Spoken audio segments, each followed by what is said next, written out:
Dito sa Papa Dudut Stories, ikaw ay hindi nag-iisa.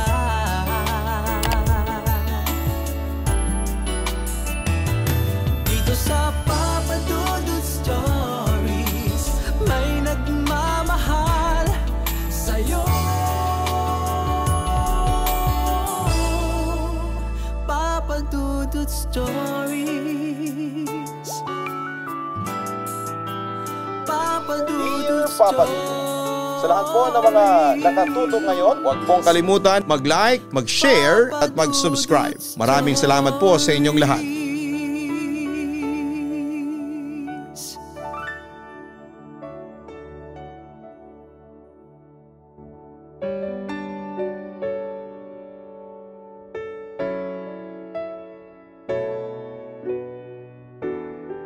Bukas ang pintuan ng mga taong may mabubuting kalooban, lalo na sa mga taong nangangailangan. Ngunit hindi lahat ng pinatutuloy ay may mabuting hangarin sa iyo at sa iyong itinuturing na tahanan. May ibang gagamitin ang iyong malasakit para dalhin ka sa kapahamakang hindi mo inaasahan. Dear Papa Dudut, matagal ko na pong gustong sumulat sa inyo, pero nag-aalangan po ako noon dahil baka hindi niyo po ito mapansin sa dami na nagpapadala sa inyo ng kanilang kwento. Gayunpaman ay magbabaka sakali pa rin ako. Itago niyo na lamang po ako sa pangalang Ador. Nangyari itong kwento ko noong 2002 pa.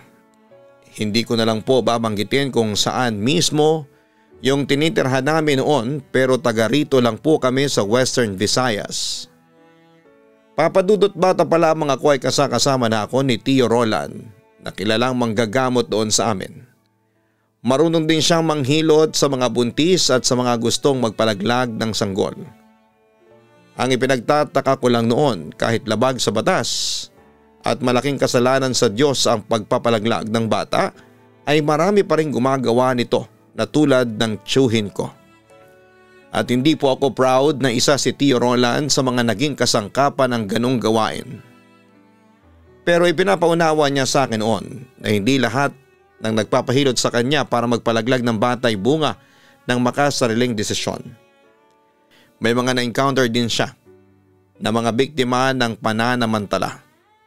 Tuwing nagsasagawa si Tio Roland ng aborasyon, ay pinapaalis niya muna ako sa bahay niya.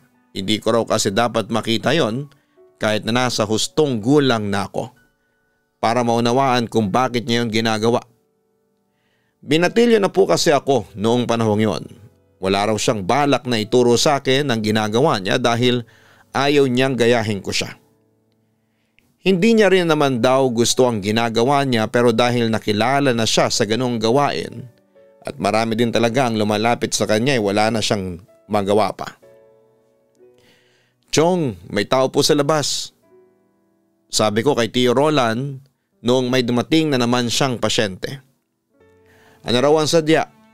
Nagkibit balikat na lamang ako noon dahil hindi ko na itinanong pa kung ano ang sadya noong mag-amang dumating. Pinapasok ko na lamang sila gaya ng utos ng tiyuhin ko at muling umalis para magpalipas ng oras. Tuwing nang gagamot si Tio Roland o di kaya ay nagsasagawa ng aborasyon, madalas akong pumupunta sa may paanan ng bundok para manguha ng bayabas. Hindi rin kalayuan doon ang loting pinaglilibingan ni Tio Roland ng mga sanggol na pinapalaglag niya. Maraming kaibigan ang tiyuhin ko sa barangay namin, lalo na doon sa mismong sityo kung saan kami nakatira. Madalas din na may lumalapit kay Tio Roland para manghiram ng pera, bigas at kahit yung motor niya ay hinihiram din kapag may emergency. Masasabi ko po na mabait talaga siya at magaling makisama, kaya naman kahit na marami ring nakakaalam sa illegal niyang gawain ay walang nagtatangkang isuplong siya sa mga pulis. Ako naman dahil malaki ang utang na loob ko sa kanya ay wala na ring magawa kundi ang sumunod na lamang sa ipinapagawa niya. Pero sabi naman niya noon, kung sakaling mahuli siya ay hindi niya ako idadamay. Minsan kahit pinapalis niya ako ay bumabalik ako para silipin ang ginagawa ni Tio Roland. May pagkakataon na narinig ko ang pakikipag-usap niya sa pasyenteng lumapit sa kanya para magpalaglag ng bata. Narinig kong tinatanong niya yung babaeng 18 anyos pa lamang kung ilang buwan na ang sanggol sa sinapupunan nito. Nagulat po ako nang sabihin nitong 3 buwan na raw itong buntis. Pinag-aralan naman namin yon sa eskwelahan, kaya batid ko na hindi na yon basta dugo lang. Pero nung isasagawa na niya ang aborasyon ay biglang nag-back out ang babae. Natatakot daw ito sa maaaring maging komplikasyon ng gagawin ni Tio Roland. Hindi naman po niya pinilit yung babae at hinayaan na lamang niyang umalis. Tuwing matatapos ang panggagamot ni Tio Roland sa mga pasyente niya, nagkakasiyahan sila ng mga kaibigan niya. Nagpapainom siya sa mga ito at napakagalante niya rin pagdating sa pulutan. Tuwang-tuwa naman ang mga kaibigan niya dahil nakakalibre ng alak at pulutan ang mga ito. Nagpapakalunod sila sa alak at kadalasan inaabot na sila ng madaling araw sa paborito nilang tambayan. Sabi ni Tio Roland, sunduin ko raw siya bandang 12:00. Kaya naman naghintay ako noon kahit antok na ako. Kapag napaparami kasi ang inom ng tiyuhin ko ay hindi na niya kinakayang umuwi ng mag-isa. Pagdating ko sa kubo kung saan sila madalas uminom, naabutan ko si Tio Roland na nakasubsob sa mesa. Mabuti at dumating ka na, paalis na sana kami, sabi ng kumpare niya na si Mang Ipe. Inalalayan ko si Tio Roland, nakakatayo pa naman siya at nakakahakbang. Pero mabagal talaga kami noon sa paglalakad. Ang inaalala ko, may kalayuan pa yung uuwian namin at liblib din po talaga yung daraanan namin. Dahil doon ay naisipan kong sa shortcut na lamang kami dumaan. Nasa kalagitnaan na kami ng paglalakad nang makarinig ako ng kakaibang huni. Hindi ko po maintindihan noon kung sa anong hayop nagmumula yon. Dahil iyon pa lamang ang unang beses na narinig ko yon. Tapos ay sinundan pa ng mga kaluskos yung huni. Doon lang po yon malapit sa amin. Ang ipinagtataka ko lang noon, Papa Dudut, hindi nawawala yung naririnig kong ingay. Kapag humihinto kami sa paglalakad ay bigla ring nawawala at tumatahimik ang paligid. Pero tuwing hahakbang na kami ay muli ko po yung naririnig. Chong, parang may sumusunod po sa atin. Sabi ko na lamang sa tiyuhin ko nang makaramdam na ako ng takot. Pero hindi na siya nakasagot dahil sa matinding kalasingan. Ilang sandali pa'y nakarinig ako ng mahinang iyak ng isang sanggol. Sinundan pa yon ng mas malakas pang kaluskos na nagmumula sa kasukalan. Para nagsisi ako noon na doon pa kami dumaan. May tao ba dyan? Kabado kong tanong. Pero gaya ng inaasahan ko ay wala namang sumagot. Nawala na rin yung iyak ng sanggol na narinig ko, kaya iniisip ko na lamang na guni-guni ko lamang yon. Kinilabutan ako nang maalala ko ang kwento tungkol sa shortcut na dinadaanan namin. Madalas daw may nagpapakitang mga kakatuwang nilalang sa parting yon ng shortcut. Kaya sa mga napapadaan doon tuwing gabi ay nagdadala sila ng mga pangontra sa masasamang elemento bilang proteksyon. Pero dahil sa kagustuhan kong makauwi agad kami, ay hindi na yon pumasok pa sa isipan ko ng gabing yon. Napahinto kami sa paglalakad nang bigla na lang may tumawid na maliit na nilalang sa daraanan namin. Ano yun? Tanong ko sa sarili ko. Sa bilis kasi nitong kumilos ay hindi ko na nakita kung ano ang nilalang na yon. Hindi naman yun pusa. Kung ligaw man yun na hayop mula sa gubat ay hindi ko rin talaga matukoy. Matapos yun ay narinig ko na naman yung nakakakilabot na huni. Nilakihan ko ang mga hakbang ko para makaalis kagad kami roon. Pero kahit na anong pagmamadali ang gawin ko ay halos hindi pa rin kami makaalis doon. Dahil hindi na makakbang pa si Tio Roland. Ilang sandali lang, Papa Dudut, ay nakaramdam na ako ng may sumusunod sa amin. Yung mga naririnig ko pong yabag noon ay hindi lang yabag mula sa iisang tao. Nang lamingon ako ay tumambad sa akin ang 2 anino. Hindi ko makita ang mukha nila dahil madilim na talaga ang parting yon ng shortcut. Nasisinaga naman doon ang liwanag ng buwan pero halos wala pa ring makita. Pero sa nakikita ko ng mga sandaling yon, yung isa ay hindi nalalayo sa taas ni Tio Roland. Yung isa naman ay halos hanggang bewang ko lang ang taas. Tsung may kasabay na tayo. Natutuwang sabi ko pa noon sa tiyuhin ko. Kahit papaano kasi ay mababawasan na ang nararamdaman kong takot. Nang makalapit sa amin yung lalaking sa tansya ko ay kaedad lang ng tiyuhin ko ay tinanong ko siya kung ano ang ginagawa nila sa shortcut. Sabi nung lalaki naghahanap kasi kami ng madaraanan. May pupuntahan sana kami pero naligaw kami ng anak ko. Hindi naman ako nagduda noon sa itsura ng lalaki dahil mukha naman siyang mabait pati na rin yung batang kasama niya. Isa pa'y mukhang pagod na rin sila sa kakalakad. Gusgusin na ang kasama nitong bata. Napakunot ang noo ko nang mapansin kong kung gaano kabata ang anak nitong pinaglalakad ng wala man lang sapin sa mga paa. Ilang taon na po ba yung anak ninyo? Bakit po siya naglalakad? Sumagot naman ang lalaki at sinabing 2 taon pa lamang yung bata. Bigla akong nakaramdam ng awa. Kung gusto po ninyo ay sumabay na lang po kayo sa amin. Baka kapag nakalabas na po tayo dito sa shortcut, makita nyo na po yung hinahanap ninyo. Sabi ko na lamang doon sa lalaki. Tinanong ko ang pangalan niya at sinabi niyang Edwin daw. Sinundan nila kami ng tiyuhin ko hanggang sa makalabas sa madilim na gubat. Pero ang ipinagtataka ko noon kahit naglalakad na kami papunta sa bahay ay nakasunod pa rin yung mag-ama. Doon ako napalingon sa kanila, Papa Dudut. Tinanong ko si Mang Erwin kung bakit sinusundan pa rin nila kami. Hindi ko alam kung saan kami pupunta, iho. Pagod na at gutom na rin kami ng anak ko kaya sumunod na lamang kami sa inyo. Baka pwede mo kaming painumin man lang, sabi pa nito. Naawa naman ako sa kanila kaya hinayaan ko na lamang sila na sumunod sa amin ni Tio Roland. Pagdating sa bahay matapos kong ihiga ang tiyuhin ko ay kumuha ako ng maiinom at nagsandok na rin ng kanin at ulam para doon sa mag-ama. Ang kaso ay hindi ko sila pwedeng papasukin sa bahay nang walang permiso ng tiyuhin ko. Lalo na't hindi namin sila kilala. Mas lalong hindi rin sila naroon para magpagamot. Pasensya na po kayo Mang Erwin ha, pero hindi ko po kayo pwedeng papasukin sa bahay. Baka po kasi pagalitan ako ng tiyong ko.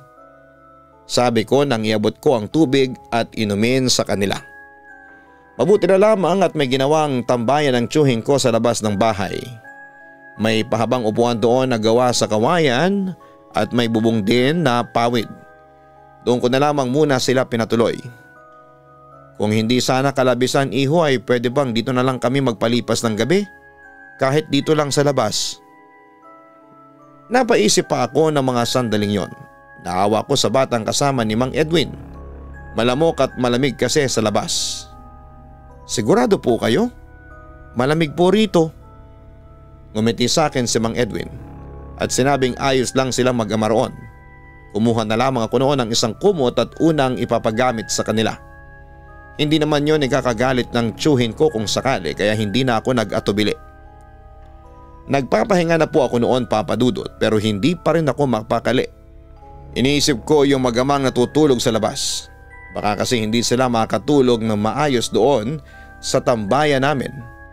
Lumalamig na rin ang mga oras na yon kaya naman nagpasya akong silipin sila. Papapasukin ko na lamang sana sila sa bahay pero nang buksan ko ang pinto ay wala na sila doon.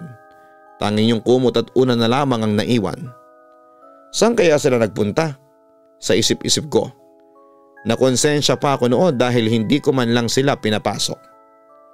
Kinaumagahan nagulat na lamang ako nang maabutan ko sa kusina si Mang Edwin at ang anak nito. Mang Edwin? Paano po kayo nakapasok dito? Nagtataka kong tanong. Bago pa man makasagot si Mang Edwin ay pumasok na sa kusina si Tio Roland na may daladalang mainit na pandesal. O gising ka na pala, sabi niya nang makita ako. Sabi ni Tio Roland, hindi ko man lang pinapasok yung mag-ama. Ipinaliwanag ko naman sa kanya ang dahilan pero nagalit pa rin siya sa ginawa ko. Sumingit naman sa usapan si Mang Edwin para ipagtanggol ako sa tiyuhin ko.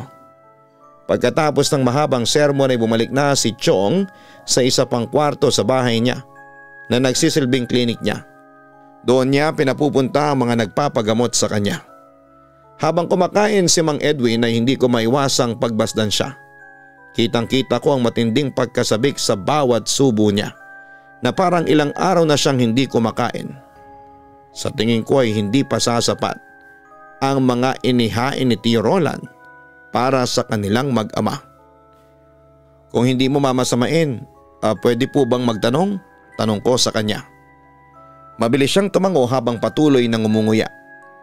Nasaan po yung asawa ninyo? Bakit hindi niyo siya kasama? Sumagot naman si Mang Edwin at sinabing yung asawa niya mismo ang sana'y pupuntahan nila.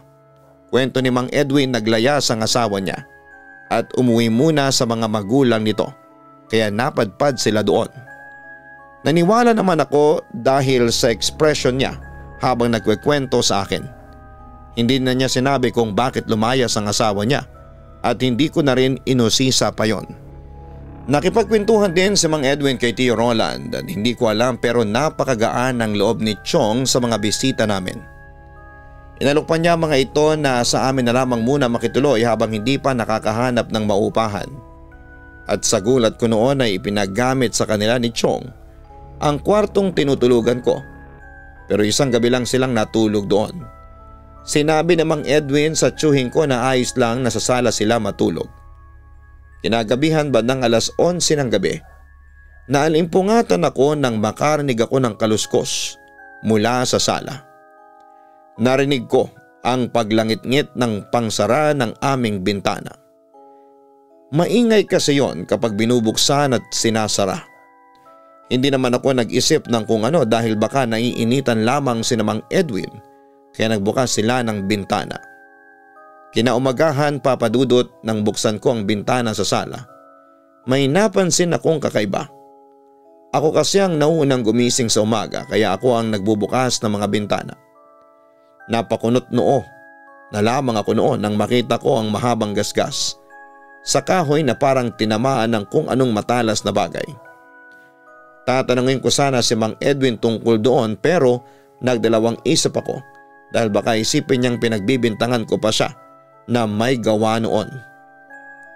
Pupunta na sana ako sa kusina para magluto nang marinig kong parang may kumikilos na roon. Nakita ko sina Tio Roland at Mang Edwin na nag-aalmusal.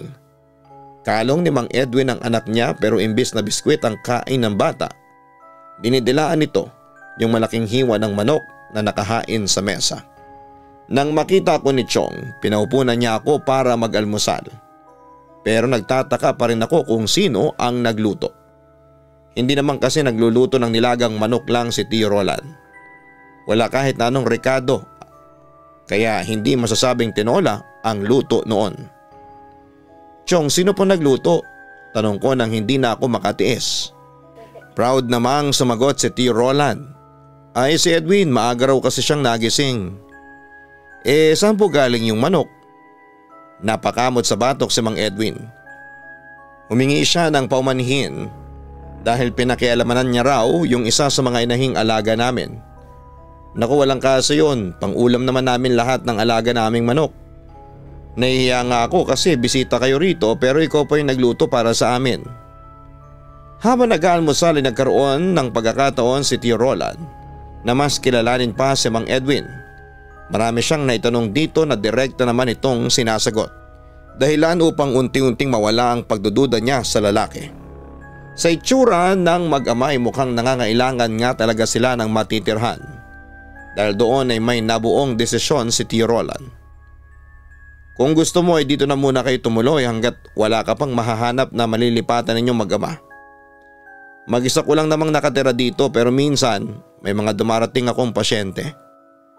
Nanahimik na lang ako noon at nakinig sa kwentuhan nila.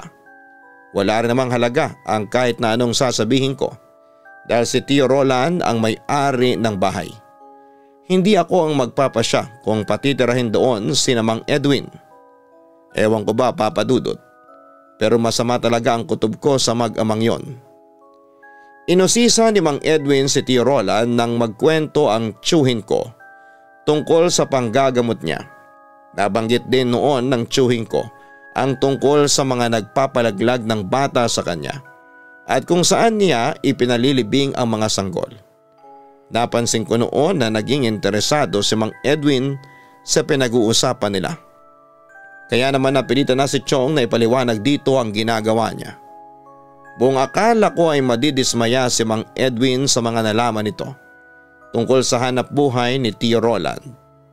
Pero napansin ko ang kakaibang kislap sa mga mata nito tuwing nababanggit ng tiyuhin ko ang mga bagong silang na sanggol. Malaki ang pasasalamat ni Mang Edwin sa pagpapatuloy ni Tio Roland sa kanila kahit pansamantala lamang. Hindi naman siya nagsisi dahil nakikita niyang masipag ang lalaki. Para kay Tio Roland, hindi rin mahirap para sa kanya na makasundo ang isang lalaking tulad ni Mang Edwin. Masipag ito at marunong makisama. Sa ilang araw na nakakasama namin sila sa ilalim ng iisang bubong ay mas lalo pa silang napalapit sa isa't isa. Kung hindi ko lang alam na straight na lalaki ang tiyuhin ko ay baka naisipan ko nang gusto niyang makarelasyon si Mang Edwin. Linggo noon, Papa Dudut. Magtatanghalian na nang makaalis ang unang pasyente ni Tio Roland para sa linggong yon. Napakunot ang noo ko nang mapansin si Mang Edwin na halos mabali ang leeg sa kakahabol ng tingin sa papalayong lalaki. May problema ba, Mang Edwin? Tanong ko sa lalaki na halatang ikinagulat nito. Naging mailap ang mga mata ni Mang Edwin at mabilis na umiwas ng tingin.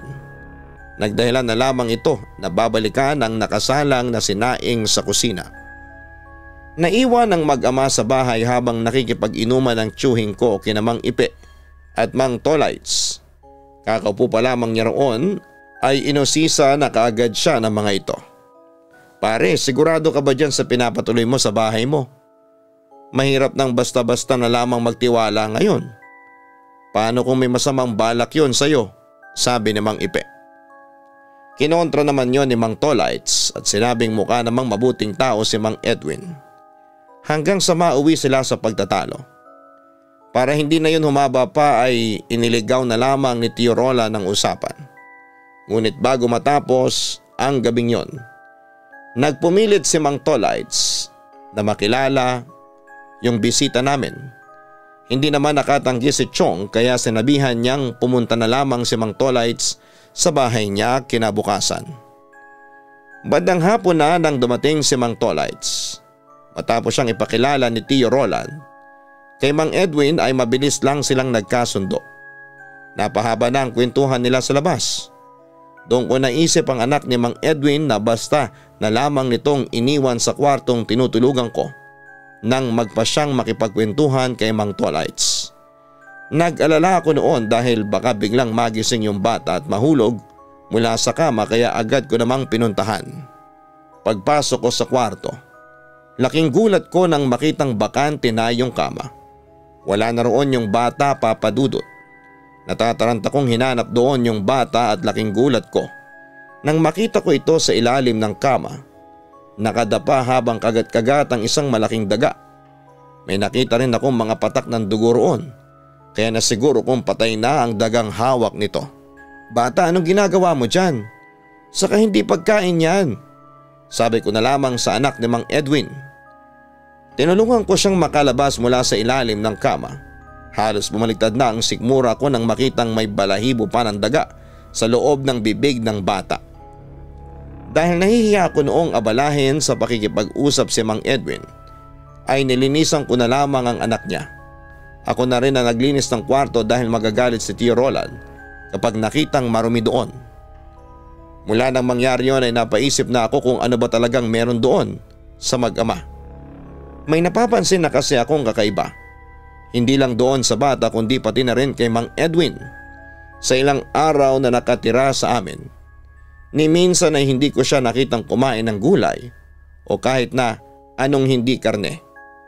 Si Chong naman ay tuwang-tuwa pa rin sa kanila at baliwala lang sa kanya kahit nag-request pa ng karne si Mang Edwin. Yun bang sunod lang siya ng sunod, Papa Dudut? Hindi kaya nahihipnotis mo si Tio Roland? Sa isip-isip ko noon. Sa mga sumunod pang gabi ay lagi kong napapansin na nakabukas yung bintana sa sala at lagi ring nawawala ang mag-ama. Gustong gusto ko nang magtanong kay Mang Edwin kung saan sila pumupunta. Pero inuunahan ako ng hiya. Pero nung magpatuloy yon ay medyo nabahala na rin ako dahil baka masalisihan kami ng magnanakaw kapag natsyempohang bukas ang bintana tuwing madaling araw. May ilang kaso na rin kasi ng pagnanakaw sa lugar namin, Papa Dudut. At yung pera noon ni Tio Roland, itinatabi niya lang sa cabinet niyang madaling buksan. Maimbing siyang matulog kaya hindi siya nagigising kapag may pagkakataon na may ingay sa labas. Kaya nung huling beses na nakita kong nakabukas ang bintana at wala yung mag-ama ay sinarado ko yon at nilock sa loob. Bahala silang hindi makapasok, gabing-gabi na. Labas pa ng labas. Sa may pintuan naman, bakit kailangan dito pa sa sala sila dumaan? Sabi ko na lamang noon sa sarili ko, dala ng iritasyon. Kinaumagahan ay narinig ko si Chong na nagtatanong kay Mang Edwin kung bakit sa labas na natulog yung mag-ama. Katwira naman ni Mang Edwin ay maalinsangan daw sa loob at minsan mas komportable silang matulog sa labas. Napailing na lamang ako noon. Alam ko kasing nagsisinungaling siya pero gaya ng inaasahan ko, naniwala na naman sa kanya ang tiyuhin ko. Ngunit isang gabi, Papa Dudut, sinadya kong hindi matulog at bala kong abangan kung ano ang oras lumalabas si Mang Edwin at saka ko sila susundan. Gusto ko kasing malaman kung saan sila pumupunta tuwing madaling araw at bumabalik bago sumikat ang araw. Nakiramdam lamang po ako noon. Pagpatak ng alas 11 ng gabi, nakarinig na ako ng kalusko sa sala. Dahil sinadya kong hindi isarang pinto ng kwarto ko, ay hindi ko na kailangang buksan pa yon. Makakaagaw pansin lang kasi kina Mang Edwin. Kabado ako naglakad ng dahan-dahan papalapit sa pintuan. At doon ko na nga po nakita si Mang Edwin na binubuksan yung bintana sa sala. Ang ipinagtataka ko lang, aligagang-aligaga siya. Tapos ay narinig ko siya na parang umuungol. Yung ungol na parang huni ng isang mabangis na hayop.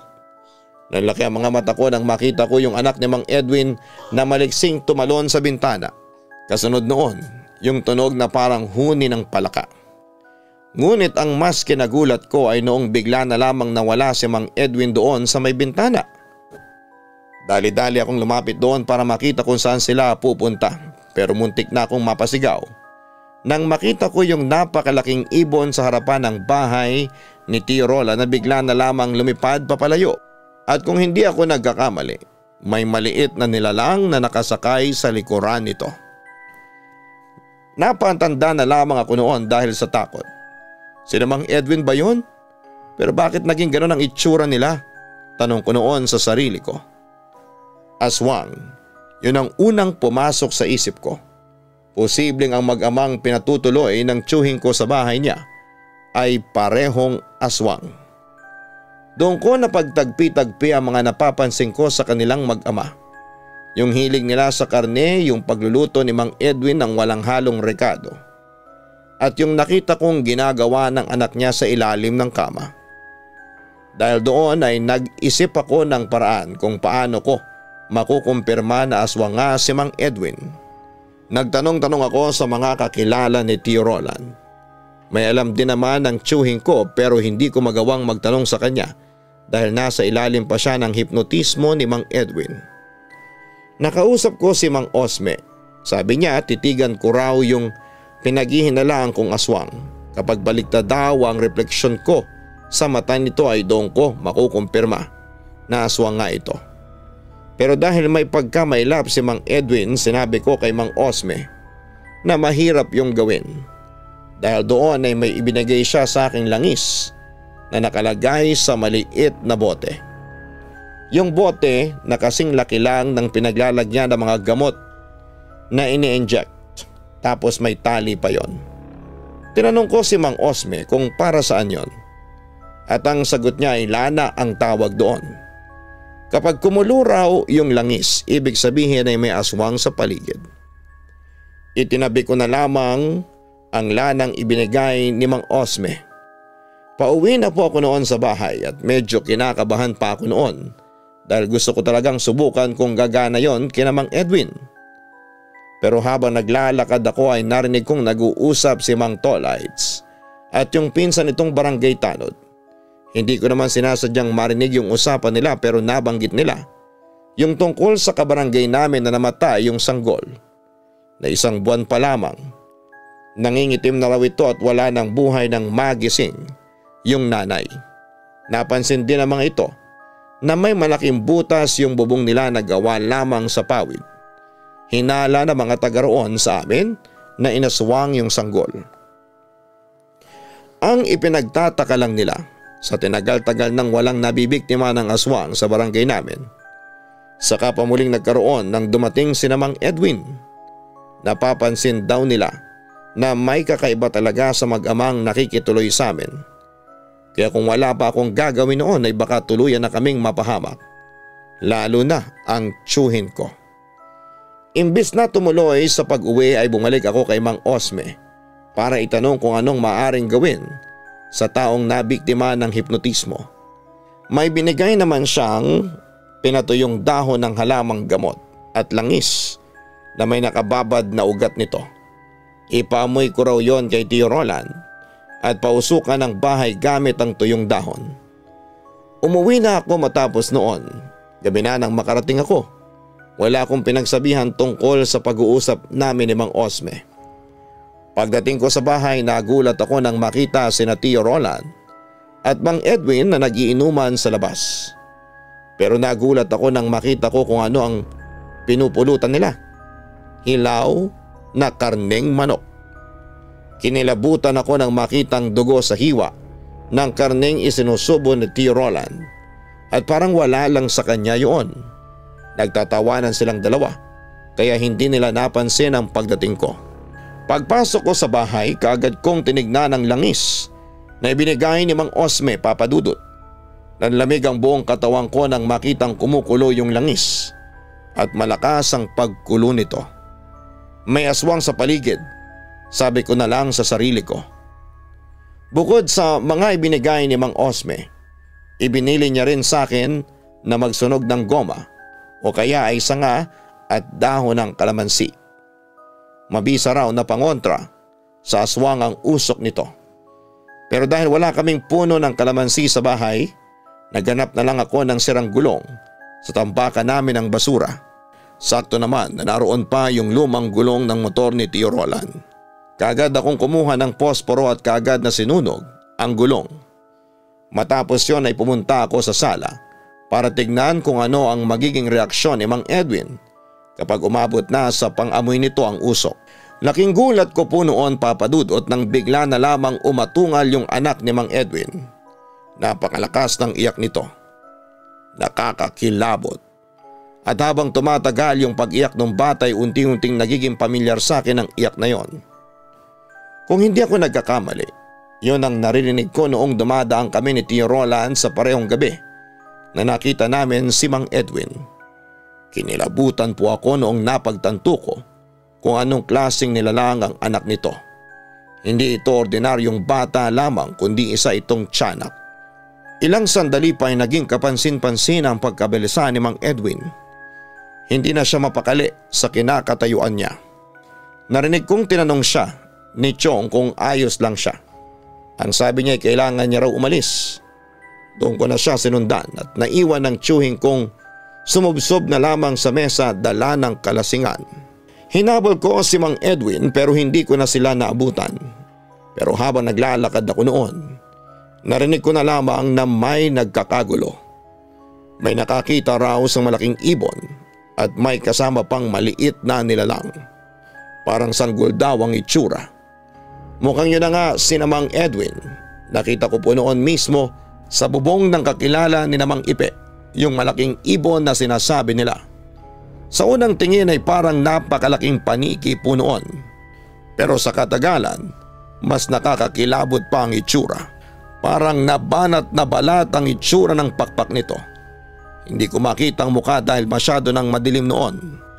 Ilang sandali pa ay nakita ko na lang si Mang Ipe na may dalang garapong puno ng asin at walang pangiming naghagis nito sa bubong.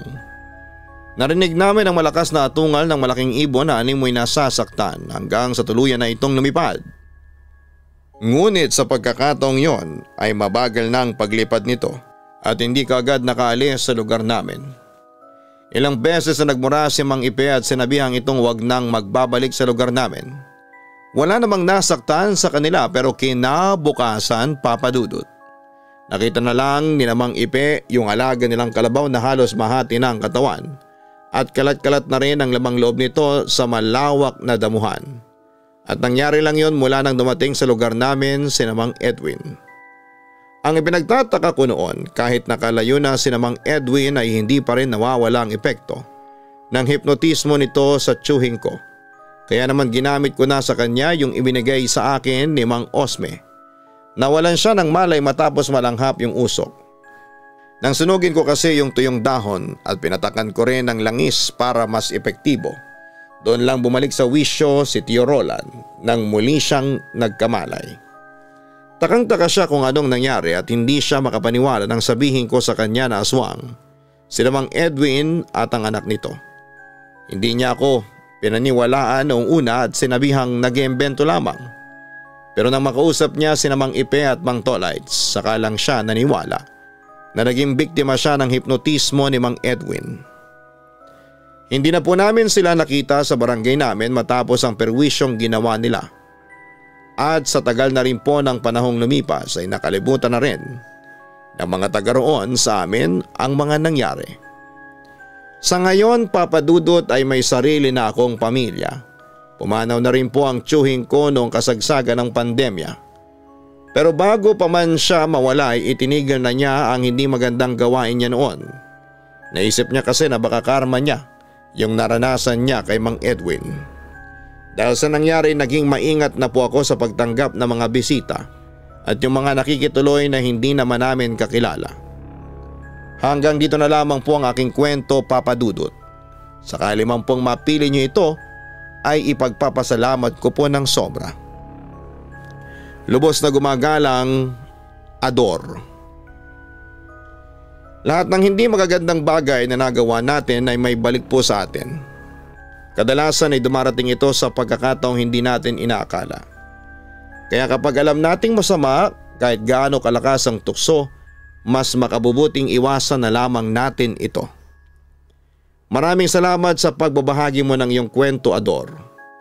Alam kong hindi madali sa iyo ang magbahagi ng ganitong kwento. Pero hindi ka nagdalawang isip kahit na masakit din para sa iyo ang pagkawala ng tiyuhing tumayo na rin bilang magulang mo. Mula nung binatilyo ka pa lamang, ipagpatuloy mo lang ang laban mo sa buhay. Dahil yung katatagan mo ay nabuo na yan sa iyo dahil sa tapang na ipinakita mo sa iyong kwento. Minsan yung akala natin na simpleng karanasan lang ng isang tao ay may malaki palang epekto sa kanilang pagkatao. Lalo na kung ito'y isa pa lang nakakatakot na karanasan. Huwag kalimutan na hanapin ang Kaistorya Horror YouTube channel. Ang link po ng channel na yan ay makikita sa suggestion sa primary channel kong ito. Ito po ay ang aking pangalawang channel na nag-upload ng mga nakakatakot na mga kwento. Ang pangalan po ng channel ay Kaistorya. Ganon din ang Gianna Vlogs, ang aming pong family vlogs. Sana po ay makapag-subscribe na po kayo dyan, ha? Gianna Vlogs. Sana po ay makasama namin kayo. Maraming salamat po sa inyong lahat. Sisikapin po natin na makapag-upload bukas ng panibagong kwento sapagkat tayo po ay masama ang pakiramdam. Kung hindi po tayo makapag-upload ng bago, ay baka magkaroon po tayo ng rerun para ako po ay makapagpahinga. Maraming salamat po sa inyong pangunawa.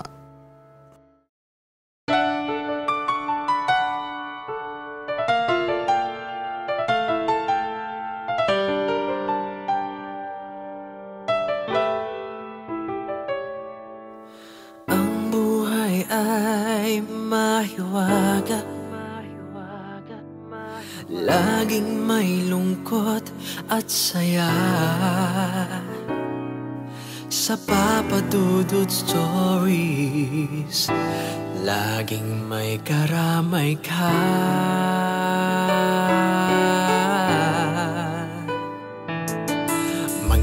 problemang kay bigat, dito ay pakikinggan ka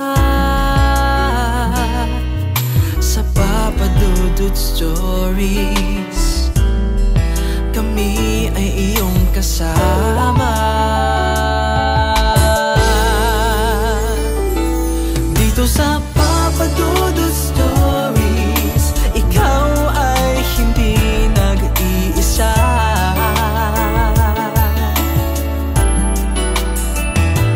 Dito sa Papa Dudut Stories, may nagmamahal sa'yo. Papa Dudut Stories, Papa Dudut Stories,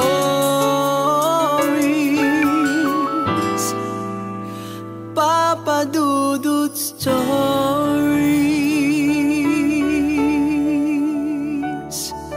Hello mga ka-online, ako po ang inyong si Papa Dudut. Huwag kalimutan na mag-like, mag-share at mag-subscribe. Pindutin ang notification bell para mas maraming video ang mapanood ninyo. Maraming salamat po sa inyong walang sawang pagtitiwala.